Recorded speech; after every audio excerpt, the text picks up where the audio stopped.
आणि बातमीपत्राच्या सुरुवातीलाच एक खास बातमी आहे। राज्यातील गाजलेल्या प्रकरणांवरून राजकारण पुन्हा एकदा तापण्याची चिन्ह आहेत। ठाकरे गटाच्या उपनेत्या सुषमा अंधारे यांनी ट्विट करत खरात प्रकरणातील एसआयटी बरखास्त केल्याचा गंभीर दावा केलाय आणि याच मुद्द्यावरून त्यांनी राज्यातील तपास यंत्रणांवर देखील थेट प्रश्नचिन्ह उपस्थित केलाय। सुषमा अंधारे यांनी नेमकं काय ट्विट केलेलं आहे ते देखील आपल्याला पाहायचं, मात्र अतिशय गंभीर आरोप त्यांनी केलेले आहेत आणि या ट्विटमधून खरात प्रकरणातील एसआयटी बरखास्त केल्याचा गंभीर दावा त्यांनी केला आहे।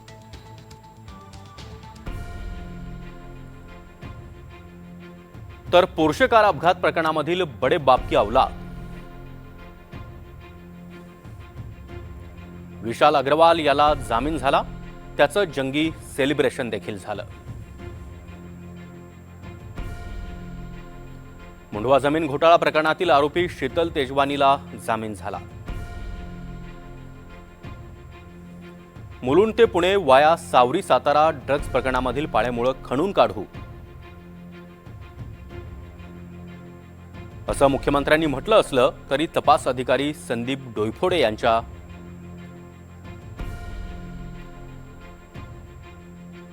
तपासाची प्रगती कुठपर्यंत आली हे सत्ताधारी सांगत नाहीत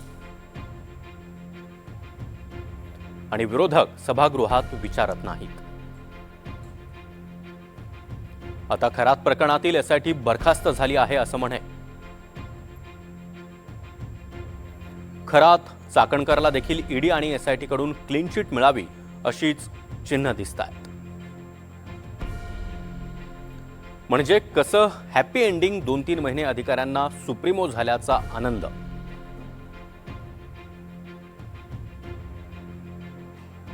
2-3 महिने सत्ताधाऱ्यांच्या पपेट्सना लुटूपुटू लढण्याचा देखील आनंद, 2-3 महिने मुख्य प्रश्नांकडून सगळ्यांचं लक्ष आंबट शौकीन व्हिडिओंकडे वळवण्याचाही आनंद आणि खरात चाकणकर तर काय बाबा 10 बोटं तुपात आणि डोकं कढईत। ए कोण आहे रे तिकडे?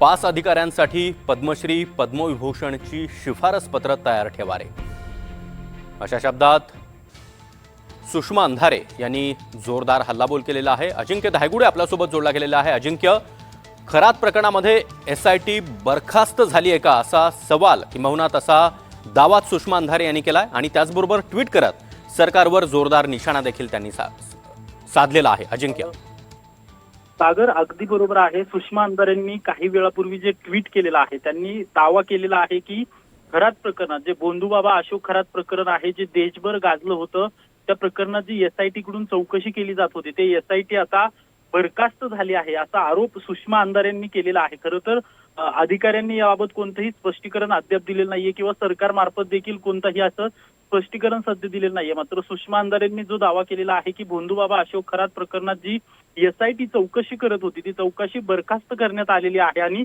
ही सगळी टीकात्मक ट्विट जे आहे ते सुषमा अंधारेंनी सध्या आपल्याला केल्याचं पाहायला मिळतं आणि यामध्ये पुण्यातील पोर्शे कार अपघात प्रकरण असेल किंवा मुंडवा जमीन घोटाळा असेल याचा देखील सुषमा अंधारे यांनी उल्लेख केलेला आहे। या प्रकरणांमध्ये कशा प्रकारे सरकार अपयशी ठरलेलं आहे त्याप्रमाणेच आता बोंधूबाबा अशोक खरात प्रकरणात देखील सरकारने तशीच भूमिका अजिंक्य थोडंसं थांबवतोय, स्वतः सुषमा अंधारे आपल्यासोबत जोडल्या गेलेल्या आहेत। सुषमाजी, आपलं एनडीटीव्ही मराठीमध्ये स्वागत। नेमका आरोप काय आहे आणि खरंच खरात प्रकरणातील एसआयटी बरखास्त झाली आहे का? नाही, खरात प्रकरणामध्ये एसआयटी बरखास्त झालेली आहे ही माहिती मला वाटतं सगळ्याच गोष्टींची सगळ्या बाजूने चौफेर माहिती ठेवणाऱ्या काय म्हणता येईल त्याला दमानियाजी यांनी माहिती सांगितली। दमानिया कधी खोटंच बोलत नाही किंवा दमानियांची माहिती कधी चुकतच नाही। फडणवीसांना जेवढं माहिती नसतं तेवढं दमानियांना माहिती असतं, तेव्हा ते असं म्हणतायत की ही एसआयटी बरखास्त झाली। शिवाय या एसआयटीच्या ज्या प्रमुख तेजस्विनी सातपुते या सातपुते पण आता पुण्यामध्ये आहेत। काल त्या रेव पार्टीच्या संबंधाने काही मतं मांडत होत्या, म्हणजे जवळपास कदाचित तिथलं काम संपलेलं आहे। पण प्रश्न असा उरतोय की काम संपलं तर मग काम झालं काय, म्हणजे नेमका निष्कर्ष काय निघालेला आहे?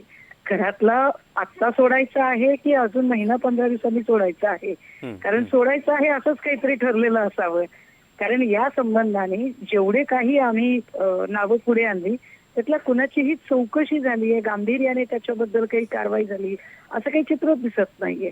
बरं. पोलीस अधिकारी असतील, डॉक्टर्स असतील, यातले राजकीय नेते असतील किंवा आयोगावर अध्यक्ष होत्या त्या सगळ्यांकडे असतील, काहीच झालेलं नाही त्याच्यामध्ये. सुषमाजी, सरकारकडून किंवा पोलीस प्रशासनाकडून अशा प्रकारची माहिती अद्यापही कोणी दिलेली नाही आणि तुम्ही ट्विटमध्ये आधीच्या 2 प्रकरणातील आरोपींच्या जामिनावर बोट ठेवलेला आहे आणि सगळाच आनंदी आनंद आहे असं म्हटलंय. हो, बघा पोर्शे प्रकरणाला तर जामीन झाला, त्याच्यात विशाल अग्रवालचं जंगी सेलिब्रेशनच्या बातम्या आल्या, शीतल तेजवानीच्या आज जामिनाची बातमी आहे. यात खोटं काय आहे? सावरी ड्रग्ज प्रकरणामध्ये डीवायएसपी, मला वाटते झोन नंबर 6 चे डीवायएसपी संदीप डोईफोडे यांच्या नेतृत्वाखालीच अधिकाऱ्यांची टीम काम करत होती. मुख्यमंत्री त्याची पाळंमुळं खणून काढणार होते. गेली 3 वर्ष पाळंमुळं खणून काढू असं मुख्यमंत्री म्हणतायत. पण काय झालं? म्हणजे फांद्याही छाटल्या जात नाहीयेत साध्या त्याच्या. दर अर्ध्या दिवसाला कुठे ना कुठे ड्रग्ज सापडतच आहे. बरोबर आहे. त्या ड्रग्ज प्रकरणाचं काय झालं? त्या सावरीतल्या त्या शेड प्रकरणाचं काय झालं? या सगळ्यांमध्ये मुलुंडच्या प्रकरणात ड्रग्ज सापडलं त्याचं काय झालं? महाबळेश्वरला 45 किलो कोकेन सापडलं त्याचं काय झालं? आता कालही एक रेव पार्टी झाली मुंबईमध्ये, तर काय ते कुठलं झोंबी नावाचं कुठलं तरी ड्रग्ज मिळालं त्याचं काय झालं? तर याच्यातला कुठल्याही गोष्टीचा कसलाही सोक्षमोक्ष लागलेला नाही. मग हे सगळे अधिकारी नेमले होते ते नेमके कुठल्या निकषावर नेमलेले होते? आणि हे अधिकारी मदत म्हणजे आम्हाला प्रश्न पडतो की हे खरंच लोकांचे प्रश्न सोडवण्यासाठी आहेत की सरकारचं तुष्टीकरण करण्यासाठी? सुषमाजी थोडंसं थांबवतोय, तुम्ही आपल्यासोबतच राहा. अंजली दमानिया स्वतः आपल्यासोबत जोडल्या गेलेल्या आहेत. दमानियाजी, आपलं स्वागत. सुषमा अंधारेंचा दावा खरा आहे का की खरात प्रकरणातील SIT बरखास्त करण्यात आली आहे? त्यांनी तुमचंच नाव घेत ही माहिती दिली आहे. नाही, ती फॅक्ट आहे, ते बोलतात ते खरं आहे. मला जवळजवळ 5-6 दिवसापूर्वी कळलं की ती बरखास्त करून त्या सातपुते मॅम आता पुण्याला काहीतरी ट्रेनिंगला देखील गेलेले आहेत. आणि हे सगळं मी जेव्हा आता परवा नाशिकला होते, त्र्यंबकेश्वरला गेले आणि शिर्डीला गेले, तेव्हा माझी भेट तिथल्या ऍडिशनल SP वाकचुरे का काहीतरी नाव होतं त्यांचं, त्यांच्याशी झाली. तेव्हा त्यांनी मला ही माहिती दिली की ती म्हणे बरखास्त केली गेली. मला तर अतिशय धक्का बसला की अजून काहीच त्याचे डिटेल्स बाहेर आले नाहीये. कोणाच्या चौकशा झाल्या, कोणाला काय निष्पन्न झालं, काहीच नाही. आणि म्हणून आता इनफॅक्ट तुमच्या चॅनलकडनं जेव्हा फोन आला तेव्हा मला इच्छाही होत नव्हती की आता प्रतिक्रिया तरी काय द्यायची. मग त्या म्हणतात मला की मुंडवा प्रकरण असो, खरात प्रकरण असो, त्याच्यात कशातच काही कारवाई होत नाही. म्हणूनच ती अकाउंटेबिलिटी आपण ज्याला म्हणतो ना, तो प्रकार आता या सरकारमध्ये उरलेलाच नाहीये.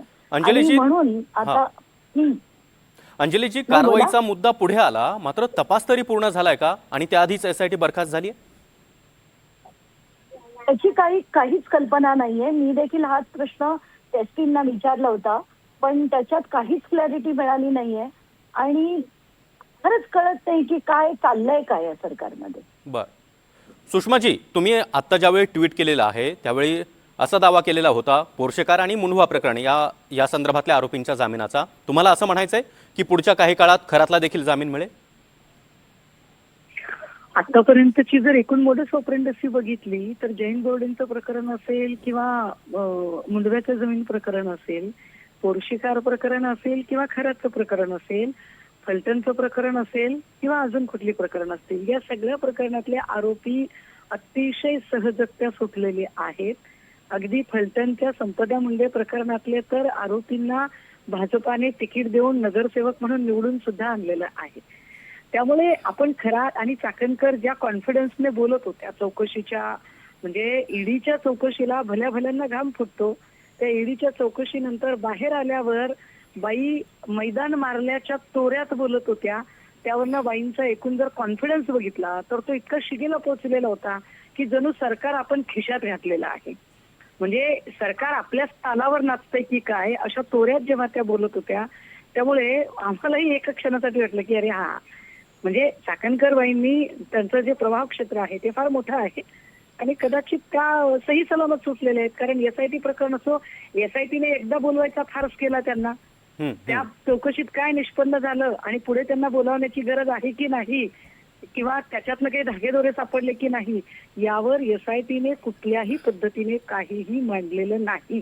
अगदी कालचं आपल्याला सांगते, 154 लोक ज्या रेडमध्ये सापडली त्यातल्या फक्त 78 लोकांवर गुन्हे दाखल झाले आणि 78 मधल्याही फक्त 29 लोकांची टेस्ट झाली आणि त्यावर तेजस्वी सातपुते असं सांगताहेत की एक्साईज डिपार्टमेंटने परमिशन दिलेली होती.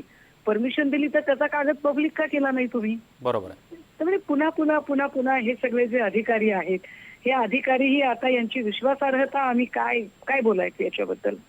नक्कीच. तर अतिशय धक्कादायक दावे हे अंजली दमानी आणि सुषमा अंधारे यांनी केलेले आहेत आणि या संदर्भात आता सरकारकडून नेमकी काय भूमिका मांडली जाते हे पाहणं देखील महत्त्वाचं असणार आहे. धन्यवाद अंधारेजी आणि दमानियाजी, आपण NDTV मराठीशी संवाद साधला त्याबद्दल.